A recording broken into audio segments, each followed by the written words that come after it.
All right, hello and welcome to another Expert Insight interview. My name is John Golden from SalesPOP, online sales magazine, and Pipeliner CRM, joining you as usual from a sunny San Diego. And today I'm delighted to be joined by Michael Hofer, who is in Denver, Colorado. How are you doing, Michael? Great. Thanks a lot for organizing the call. I'm happy to be here on the call, and I'm looking forward to talking with you. Absolutely. And Michael, you're a CFO, transformational executive, author, and advisor operating at the intersection of AI mergers and acquisitions, performance improvement, more than 30 M&A and restructuring transactions executed worldwide. You have a rare combination of global finance leadership and hands-on transformational experience, and you're the founder of the Thrive Network, which helps executives unlock value through AI adoption, disciplined capital allocation, and execution-focused strategy. And you're an author of multiple books on M&A and obviously a sought-after speaker.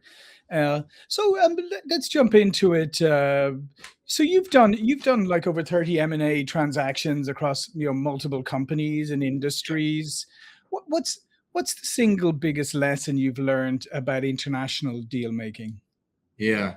So one of the big challenges with mergers and acquisitions is that people at the beginning of a process, they usually don't look at many opportunities. Sometimes, you get approached by an investment bank or by somebody who has a great deal, one target, and people jump on that one target without actually considering what else is actually there in the market. So that's one of the big challenges.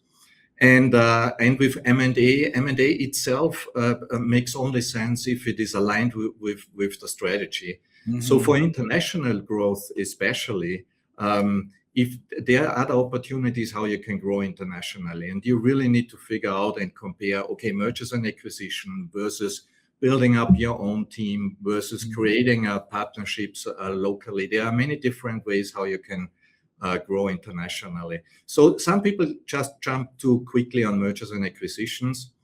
And what I see as one of the really critical success factors for international and intercultural growth is that you have in your team people who are actually from other countries or have the experience of working internationally. Right. So I'm originally from Austria, right? So if you have in your executive team only Austrians and in your next level only Austrians, and you want to grow globally, then it's going to be a big challenge. So getting aligned with the culture and the different approaches in the different countries around the world is something very important, and some people just miss it. Yeah, because then if you just do it in the normal way and you focus on financials and stuff, you could easily overlook cultural issues and stuff like that could derail it just because you wouldn't know. You'd have no way of knowing. Yeah, exactly. And by the way, this is a very good topic that you bring up there, because I'm a CFO and usually I'm focused on finance, but I've managed also the whole process of M&A. Yeah. And what I learned very quickly is you cannot manage the company just with an Excel sheet, right? If you want to improve then afterwards, especially during the integration, if you want to change something, you change the processes, you change how you work together as a team, how you go to the market, and then the output of everything is actually then the financials and the Excel sheets. So it's one of the things that many companies do wrong. They focus way too much on the Excel, and not on where life is actually happening and the operations. Absolutely, and it depends with when you're in the M&A, it depends who's doing it and which side you're on. But if you're on the selling side or whatever, and you've and it's one of the big what you call it, PE firms. Yeah. Boy, that's all the Excel. That's where you have to learn to be able to try and bring them to the other side a little bit. But M&A's it has a notoriously high failure rate post M&A, especially integration and that. And I've seen this, to be honest, firsthand, where I've been part of companies that have been sold to like PE and seen like the amount of money that's set aside for the integration part, all the write-offs, everything, and it never suddenly there's hordes of consultants and all of this, and it never works. Yeah. Well, it's certainly in the ones I've seen just have been a disaster. Yeah. One of the big problems is that you have a bigger company very often that buys a smaller company and then just rolls out everything what works on a big level, on the consolidated level, to the small target company. And that is very often overwhelming. And very often, one of the big learnings for me was always with the target company, try to figure out why it is successful and why you want to buy it. And with the things that work well, don't change it. Don't roll over with your tools and the processes about something that is already working very well. Yeah, no, absolutely. And I've seen that, then you start to get into where, we want to consolidate on one platform, and that becomes, a focus and an unnecessary one maybe at the beginning. Yeah, exactly. So for example, I've seen one big company that runs on SAP, which is a great ERP system for a big company. But then when you buy small engineering companies, it may not make sense really to roll it out to them. Yeah, no, absolutely. And how do you make complex strategy accessible for people? Because oftentimes when an M&A comes up, it's there's not somebody who can actually put it into simple terms about what is the outcome and everything. It tends to be bogged down in complexity, unnecessary complexity.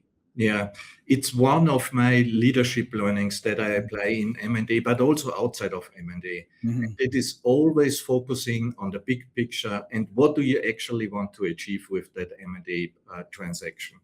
Because the problem is M&A can be very complex, right? And you have your to-do lists for sales, for IT, for the go-to-market strategy, for the reporting and whatnot. And with hundreds of to-do lists, you just get lost in the details. What I always do is I keep reminding the teams, this is the investment thesis. That was the initial idea why we wanted to buy this company. Are we still going the right direction to achieve the investment thesis? I'm a CFO and an executive in a big company. It's $1 billion company, right? It's also here for all topics rather easy to get lost in the details. And it's always, what is our vision? Where do we want to go? What is the big strategy? And are we going still into the right direction? It's really focusing on the big topics and the important topics and stop focusing too much on the to-do list. Yeah, no, absolutely. And a big company like that, $1 billion company, you probably get lost in the headquarters. Exactly. So, I mean, as a CFO, how is AI impacting your processes in your world right now as it's dramatically, obviously changing everything? Yeah, it changes everything in finance, and it is supercharging everything. I just recently, by the way, this weekend, I published a course, AI in Finance on Udemy. And I give you a few examples. One of the really tangible effects is contract review. Because in finance, but also in many other departments in a company, you have so many contracts that you need to review. And uploading them into an LLM and get a first view of the key topics of that contract is already so helpful, right? Yeah. So the tangible result is that you really can save significantly in outside legal services. You still have outside legal services, especially at the end of the analysis. But I would say the first few steps of that analysis you can do internally with AI. Forecasting is another process, and they are really fantastic benchmarks that we see in the market. Microsoft, for example, reported a 50% reduction in the time, plus 15 to 20% increase in the accuracy. Which is big. And it's not only a finance topic because the whole company is always working on budgeting and forecasting. And as a CFO, I'm in administration, but I don't like administration, right? Because you make business in operations and sales, not in finance. Exactly. So forecasting process, a reduction of 50% is also our goal here at the company. We've started implementing it and we see significant improvements.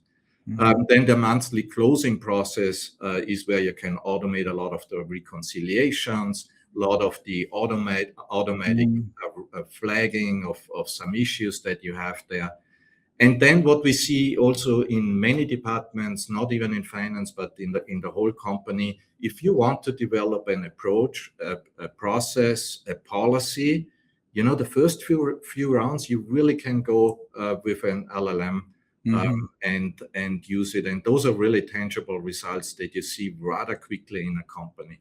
There is one important thing: you cannot just copy and paste what an AI puts out there, right? So, and I repeat this, by the way, in every training that I do here at the company, also for leadership.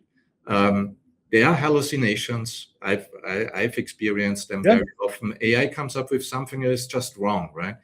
So what you can do and have to do is you use all kinds of different sources: books, journals, internet, and AI. But then you, as a human, you need to review it, and you need to do a sanity check whether this really makes sense. Yeah. No, absolutely. I totally agree. And just the fire and forget is not, you can't do that. You have to work with it like you would work with anybody who's supplying you with information or anything. You would check it. You just don't take it you just don't take it as read because they gave it to you.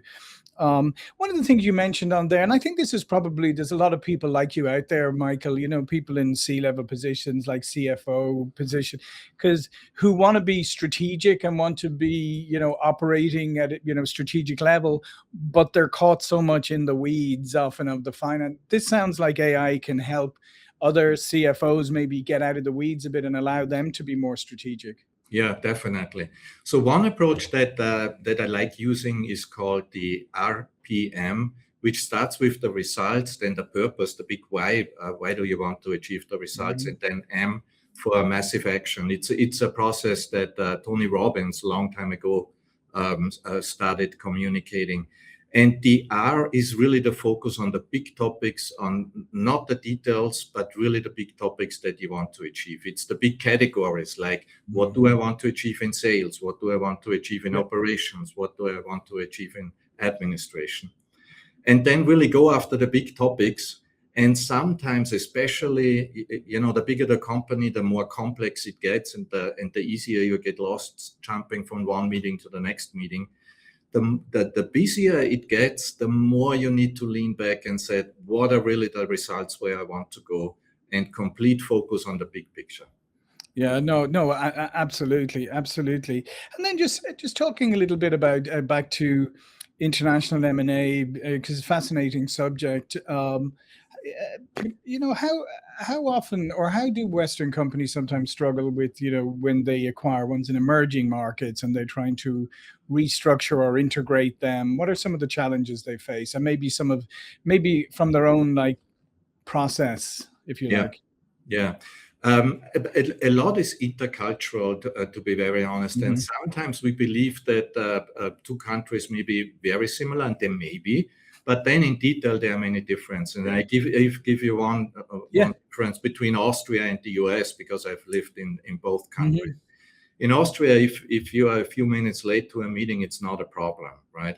In the US, if you are 30 seconds late, you already said sorry for being late, so that, right? Sometimes that and in Mexico, by the way, one time when we bought a company in Mexico, people were late 20-25 minutes, right? Yeah, it's the same, Michael, to be honest, in Ireland. I'm this rare Irish person who is, I'm obsessed with punctuality, can't stand people being late. I was like that. But the rest of my nation, we're notorious for that. If you're 30 minutes late, you're not late, you're on time. Yeah, exactly. So that creates a lot of confusion if you don't know about it, right? Yes. So after my experience, because I've bought quite a few companies in South America or Latin America, you get used to it, and you don't think of it as a big problem, right? They don't mean bad. It's just a different approach. So it's those many small differences. And by the way, I speak multiple languages, including Spanish. So when you buy a company and you go into the first meeting and you speak Spanish with them, the whole meeting changes. Right. Absolutely. So being open and showing some kind of interest, what is happening in that country, is a big changer. So a very simple approach could be, if you buy a company in another country and you walk with, before you walk into a meeting, take 15 minutes just to look in the internet what is happening in the country currently, and start talking about those topics initially at the meeting. It changes the whole meeting. Yeah, and maybe even if you don't speak the language, maybe learn how to say hello. So people love that kind of stuff. What about, I guess sometimes when people think M&A, they're thinking of it, as you said, they're thinking of it way up here, and they're thinking about all the structural things and the finances. What about the human side? That's when acquiring somebody or integrating them. It's always very nerve-wracking for the acquired company. Most of the employees, as you know, they can be quite. It can be quite nerve-wracking. Doesn't matter how many insurances they're given. That is obviously accentuated then if you're doing an international acquisition, because now they don't even, they're even from another culture. You're from another culture. Yes, exactly. Well, first of all, you have to be close to the people and really talk with the people. Mm-hmm. And what I've always done, especially when you buy a specific target and not a complex structure, because then you're in many countries at the same time on day one. But if you buy one company, I'm always, on the day of the closing, on 10 day number one, I'm personally there. So people can approach me. I talk with the people. I talk with the people about the rationale and where the opportunities are. And by the way, people get nervous in both companies usually because they think, okay, what are they thinking about synergies and do I lose my job or whatnot, right? So being there personally, having an open door and really, that people can come in and talk with you. And then what I really, really push a lot is you have to repeat the investment thesis. This is why we are together, why we bought the company. This is the big opportunity for us. And if we all achieve that big opportunity, then we're all happy because a successful company also leads to successful and happier employees because there are just more opportunities. So repeating regularly every week or in a few meetings, but regularly, what is the main idea? Where do we want to go? Where are the opportunities? Is super important. Yeah, and that's a really great point because I feel like sometimes like the acquirer will be very good at talking about why they're acquiring it and why this makes sense for the business, but not as great as you said, as telling the acquired folks why this is good for them, why joining, they a lot of times overlook that piece. Yeah, exactly. And people get lost in the threats. Sometimes they just don't think about the opportunities, and that's a tendency that is general in many human beings, that they focus on the negative and not on the positive. So especially when you're in a leadership position, I keep repeating always, what is the opportunity? And because I'm a strong believer that there is always opportunity. Sure. Sometimes when you get stressed out, you forget that there are a lot of different options and opportunities in life, but there is always.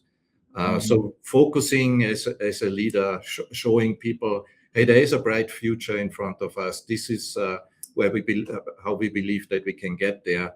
And it's going to have, in the end, a positive effect for you too. Yeah. And just one final question, back to AI. How do you think AI is going to help with identifying maybe deals and maybe doing early due diligence on deals or bubbling up things that maybe would have been a little more difficult to spot in the past? Yeah, it's a great tool, and in general for market research. So one of the use cases we have at our company is also in marketing and sales, and for our existing markets around our clients, what are the opportunities there? And for mergers and acquisition, it's exactly the same. You describe your own company. What are you looking for? Your strategy, and the AI tool really helps you finding interesting targets. Even, sometimes there's a lot of public information there. So you can also use the AI, especially early in the process with public information to get a better feeling and more information about the company. Yeah, no, and it's great, and obviously it can. I mean, you think about how you did that in pre-AI, and how long that could take. How Yeah. People, if they could even find access to the right material. I mean, you have to know what you're looking for, where to look for it, and all of that. These are things that AI does naturally. And I can give you an example then for Yeah. during the due diligence. We were recently interested in a company that's listed on a stock exchange. So there's a lot of public information available. But we also had internally quite a few of presentations and PDF files. And we are using Microsoft Copilot. Mm-hmm. There is a license that it looks both at the internal documents and whatever is available on the internet. And I asked it to analyze that target company. And it went through all of my emails and discussions about the target company internally, opened all presentations, all PDF files, used the publicly available information, and in 10 seconds gave me a pretty good overview. And as I said, an analyst probably takes at least a week for that. Yeah, and the nice thing is, let's face it. I mean, the filings and the information, that public companies have to put out. I mean, normally you lose the will to live if you try to read any of them, because they're so dense and there's so much jargon in them. At least now with AI, you can sort of have them really get to the point of what really is all of this saying. Exactly. Yeah. So not having to find somebody to interpret it for you. Yeah. So obviously, many people are also concerned about the AI and that they could lose the job, but at the same time, there are a lot of opportunities. No, I think AI is there. If you're willing to learn how to use it properly, you can absolutely elevate and improve your job. I mean, there's no two ways about it. And finally, Michael, do you see, like I said earlier, do you see with AI and different approaches now, do you see the role of the CFO evolving at all? Yeah, so it's really supercharging the people, Mm-hmm. and for the high performers, it's increasing it a little bit. But the biggest impact, and I see this in many studies actually, is that the AI can supercharge the underperformer or the performer in the middle, and can increase the overall quantity and quality of those people. So if you think about this, if you're in a company and you can increase the quality of the underperformers, that's already a huge impact. Right? Yeah. And then supercharge the already high performers, make them even better. So if you combine that, it's really an upgrade. Yeah, fantastic. Well, listen, thank you so much, Michael. All of Michael's information will be below this video. But before we go, please do remind people about who you are and what you do. I'm Michael Hofer. I'm the CFO at the Navajo Transitional Energy Company and the founder of buymichaelhofer.com. Excellent. Well, listen, Michael, thank you again for those great insights. Thank you for watching and listening, and I will see you all again very soon. Thank you.